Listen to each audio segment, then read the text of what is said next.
And it originally debuted as a panel conversation. There was like five of us on the panel. It was sort of like The View, and we just were. It was like a free for all conversation around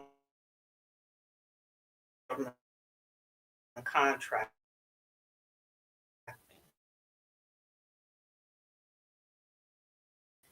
The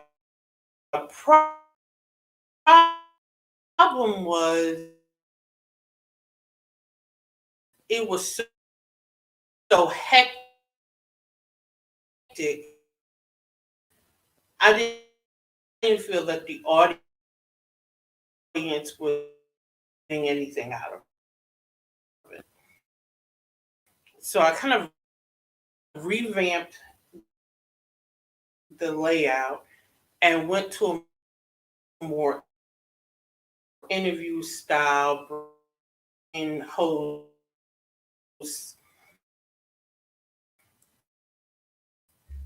bringing in guests on a weekly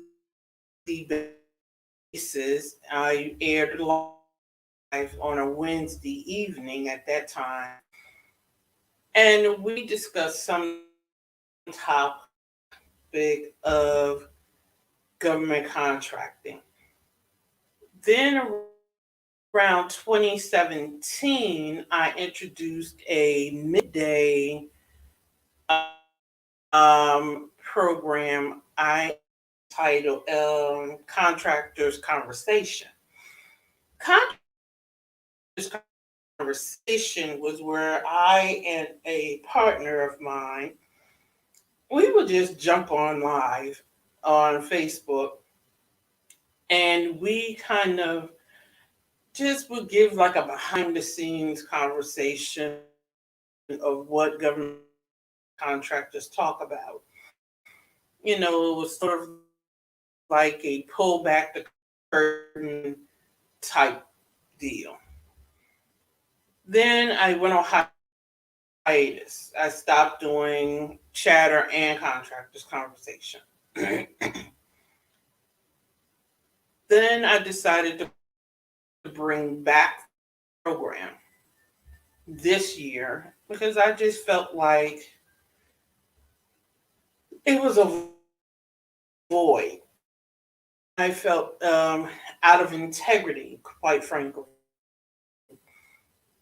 I felt out of integrity. And so I brought it back initially as the Chatter Project. But then I really said, you know what, I'm going to just make this Contractors Chatter. So Contractor Chatter Reborn, going live at 8:15 each morning. I'm going to go live each morning for the remainder of the I probably would go live throughout November. I'm taking a break in December. I'm not working. I'm taking the month of December off. That's what I can do, and that's what you can do if you own your own business. I am a government contractor, so technically, I'm taking the month of December off. I'm taking the month of December off for my coaching business, but I'm not taking the month of December off from my contracting business. The government isn't closed, so I can't be closed either. However, on the first of the year, I am relaunching Contractors Chatter. It will not be a daily program. It would be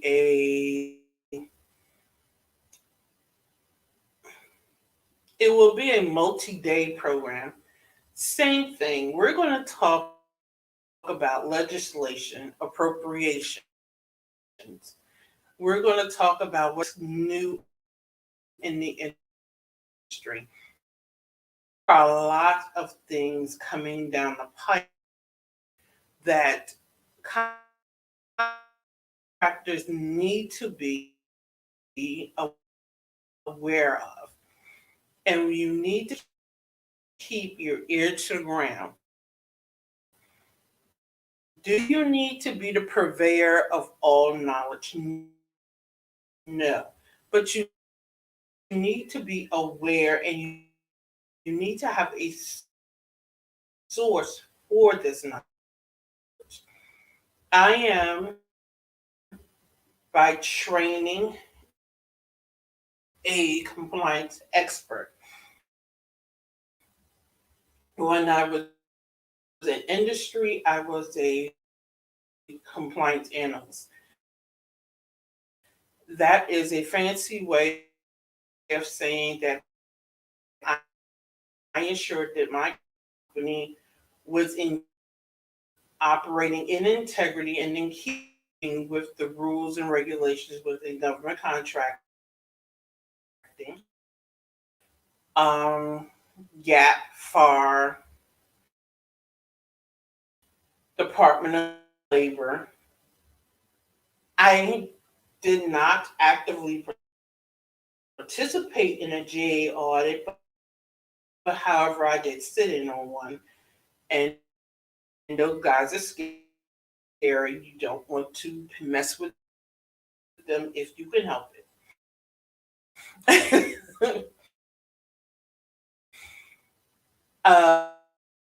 My industry experience is very fruitful. I'm fortunate enough to have worked for two of the biggest government contractors, especially with them being DoD contractors. But I spent the majority of time with the last time I checked their ranking, they were the number five contractor in the country. And that is where I received the nuts and bolts of my experience. They taught me when to just capitulate. They taught me you can be right but still fight a fight that ain't worth fighting. There are times that being right isn't important. I can remember a time we were right. We proved we was right, but we ate the cost.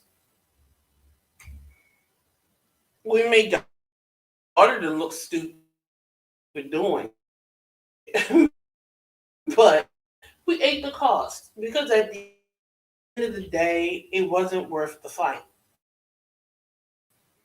And from a publicity standpoint, and from an integrity standpoint, it made our company look better publicity wise.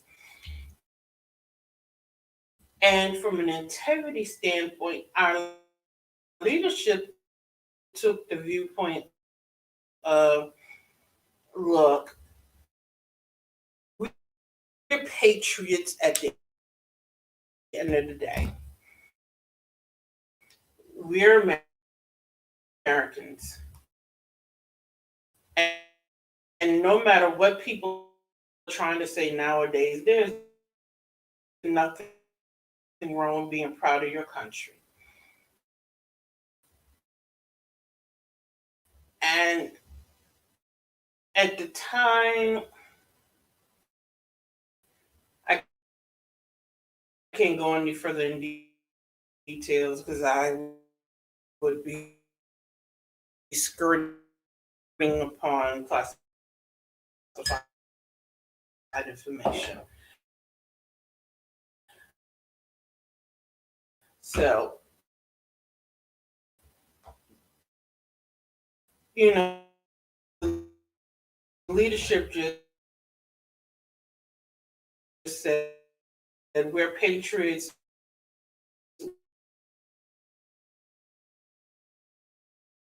we'll eat the cost of it. Because it was either eat the cost or ask for the materials back. And we weren't going to ask for the materials back. So take the cost. They taught me that it's okay to be right and just capitulate. They also taught me that there are times when you fight the good fight. And we need to know when to distinguish between the two. It is okay to say, I'm on a war over this. And I will not yield.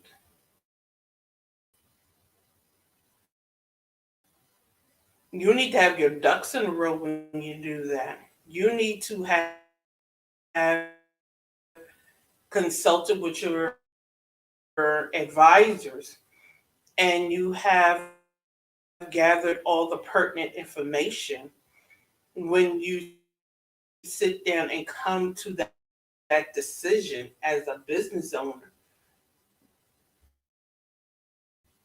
And when you make that decision, you make it from a place of intellect, not emotion. But when you decide to fight the good fight, you gather your information, you gather your, you check the law, you check the regulations, you check your documentation. You make sure all your I's are dotted and your T's are crossed. And you say, I have my support. And win, lose, or draw, I'm fighting the good fight. They taught me that leadership is important. And my son, that's November 1st, I brought in a powerful guest. And our conversation around leadership, oh, you've got to be a part of that conversation.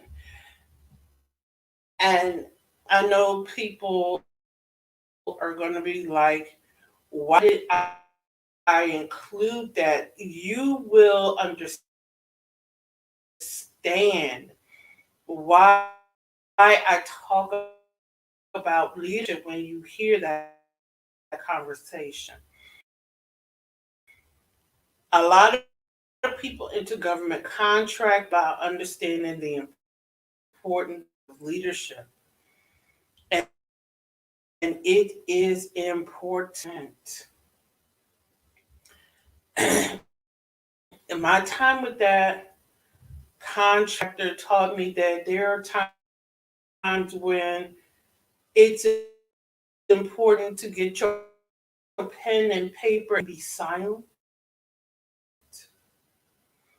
And there are times when you must speak. As contractors, you need to know when to do what, when to do when. There's a time to speak and there's a time to be silent. There are times, that time with that contractor, I learned that strategies evolve. Plans are not static. Budgets are not static. Strategy are not static. Everything in business is fluid. And this concept of rigid rigidness and budgeting, this whole all of these new concepts around corporate budgeting, and we do these new wave things on budgeting is because people don't understand corporate finance. Budgets were never static.